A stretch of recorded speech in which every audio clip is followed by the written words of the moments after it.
Tô te falando com Paloma Totti. Paloma, tá tudo bem com você? Tá tudo bem. Tô um pouquinho tensa. Já tô vendo você me perguntar o placar do jogo de hoje, o palpite, e eu não sei o que te falar. Você acerta sempre. Eu vou apostar no Brasil, mas Bom, que como são dois técnicos, eu vou chamar, não vou falar louco. Louco só tem o Louco Bielsa, como ele é conhecido.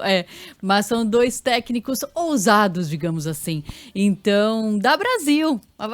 Vai ser um jogo bem aberto, bem movimentado, bem agitado. Acho que uns 3-1, vai. Eu tô confiante sempre. Sou otimista. Top, eu também sou otimista. Top, tô fechado. Bom, vamos lá então falar. Hoje tem Uruguai e Brasil pelas eliminatórias, né? Gabriel Jesus, principal mudança do Diniz para o jogo. Ele entra na vaga do Richarlison, que não vem bem ali no ataque da seleção brasileira. Fora ele, Danilo machucado, joga o Ian Couto. Daqui a pouco a gente vai falar sobre o Ian também, que entrou muito bem contra a Venezuela e está mantido na lateral direita. Na lateral esquerda, Guilherme Arana sai para dar o lugar ao Carlos Augusto. O Uruguai trocou de técnico também depois da Copa, né? É o Marcelo Bielsa, conhecido como El Loco Bielsa. São dois treinadores, como a gente falava no começo da coluna, ousados, então um jogo bem movimentado, bem agitado hoje, né? O Uruguai passa por uma renovação, não é mais aquele Uruguai do Cavani, do Suárez, eles não vão para o jogo hoje, estão fora da seleção uruguaia, até por esse momento de renovação. O Bielsa entende que na idade dele, já para a próxima Copa, eles estão fora da Copa, então fora desse ciclo. Vamos ouvir o Fernando Diniz, que falou sobre o Neymar para essa partida. Vamos lá. Nem o treinador do mundo abriria a mão do Neymar, com a idade que ele tem e com a fome que ele está. Uma coisa que vocês também, acho que vale a pena divulgar, tem os números do Neymar. Procurem saber quais são os números do Neymar nas eliminatórias. Os que me chegaram são que ele é o primeiro em quase todos os quesitos importantes para atacar. Então o Neymar, os números dele explicam ele estar aqui. Então, e ele de novo foi decisivo, ele deu mais uma assistência para o gol. Eu já falei que o Neymar é um dos grandes jogadores da história do futebol brasileiro e do futebol mundial. E tomara que a gente consiga ajudá-lo a escrever a página mais bonita da história dele. É isso aí, concordo com o Diniz, eu falei aqui, foi até bem polêmico, bem agitado, porque depois eu postei nas minhas redes sociais a fala sobre o Neymar, né? Eu achei que o Neymar jogou bem contra a Venezuela, apesar dos muitos erros individuais, né? O Brasil pecou demais nas finalizações, mas eu achei que o Neymar buscou o jogo o tempo inteiro, se entregou, correu, suou, criou, tudo aquilo que a gente sabe que ele é capaz, é um gênio, é um fora de série, então vamos ver se hoje o Brasil acerta melhor a pontaria, assim como o Vini Júnior precisa chutar mais pro gol, não precisa toda hora acionar o Neymar e o Rodrigo também. Oi, Neg, acho que a gente não pode ficar fora desse assunto e eu queria te ouvir também. Tá? Tem uma polêmica aí envolvendo o Ian Couto, jogador da seleção brasileira, que estreou contra a Venezuela. Ele falou essa semana, ele foi perguntado qual era o ídolo dele na posição, né? E ele citou o Daniel Alves, que está preso desde janeiro, acusado por um estupro, né? Uma violência contra uma mulher. E aí a declaração dele repercutiu demais, né? É um jogador de 21 anos.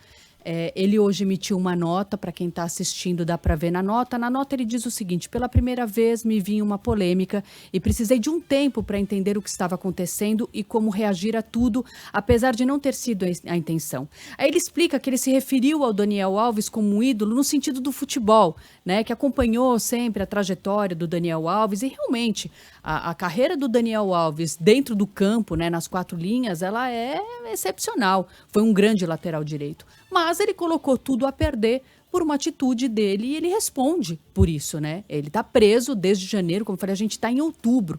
Faz 10 meses que o Daniel está preso na Espanha, né? A investigação corre, o processo corre. E aí é aquela coisa da responsabilidade social. É um jogador de 21 anos? A gente precisa entender que é um garoto, mas é um garoto que chegou à seleção brasileira, que teve maturidade, bom futebol para chegar à maior camisa do mundo, junto ali com a Argentina. Não vou colocar a Argentina na frente, não. Então, fica uma grande lição. Eu tenho muito medo dessa coisa do cancelamento, né? Ontem eu até fiz uma postagem, esse linchamento em praça pública contemporâneo, que é o que a gente vive hoje nas redes sociais, ele é muito perigoso, ele é assustador, né? Em algum momento a gente vai falar alguma besteira, vai errar, porque todo mundo erra, né? Então o Ian Couto errou, né? E fica a grande mensagem é o aprendizado. São as lições que a gente tira. Os jogadores não podem ser alienados com o que acontece à nossa volta, né? Eles são grandes referências, são inspirações para os garotos. Eles precisam estar atentos, não normalizar essas questões. Especialmente ele disse aqui que repudia qualquer violência, sobretudo contra mulheres, mas precisa colocar isso na prática, né? Para que não venham as notas se explicando depois. Então, assim, foi mal, errou, mas que sirva de exemplo para os outros jogadores, né, que são formadores de opinião, são inspirações, participem das questões sociais, né, do que acontece à nossa volta, né, Oeneg? Eu acho que tem, concordo, assino, adoraria ter dito o que você disse, com a clareza que você usou. Acho que tem uma responsabilidade dos clubes e da seleção, porque você não pode colocar um garoto de 21 anos e dar a ele uma camisa dessa e não dar a ele ferramenta de trabalho. Então, bicho, você joga dentro do campo e joga fora do campo. Dentro do campo tem técnico, fora do campo tem que ter técnico também. Tá aqui um manualzinho, tá aqui uma lista de cuidados que você tem que tomar. Não acha que a rede social é um espaço onde você pode fazer o que quiser. Como também não fica bem aparecer em imagens bebendo, aparecer em imagens com um carrão pra lá e pra cá. Tem um monte de cuidados que, se você quiser seguir, depois você vai me agradecer. Se você não quiser seguir, também depois paga o preço, porque você está num mundo de cancelamento. Gostei da nota dele. Que bom que ele assumiu a lambança que ele fez. É verdade, ele tem 21 anos. Mas se chegou à seleção e tem futebol para isso, tem que ter o resto para isso, tem que ter a maturidade. Não dá para ser um menino Neymar pro resto da vida. O cara faz 30 anos de idade é o menino Neymar, com 40 anos de idade é o menino Neymar. Não dá para ser sempre o menino Neymar, todo mundo ser sempre compreensível. Ele não pode citar o Daniel Alves. Mas eu me referia ao jogador de futebol.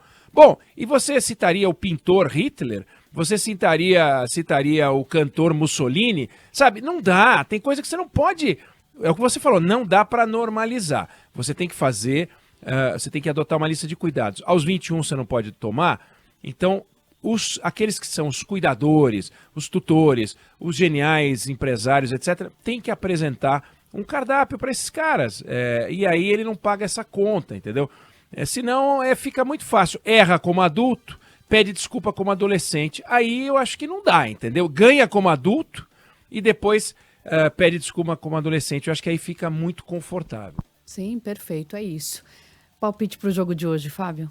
É tão imprevisível, né? Eu acho que dá Brasil. Todo mundo na mesma. Eu acho que a defesa do Uruguai vai abrir o bico em algum momento. Vai 2-1 pro Brasil. Tá certo. Amanhã falaremos então desse Show. jogo, Oeneg. Obrigada, Valeu, viu? Paloma, obrigado. Um beijo. Valeu.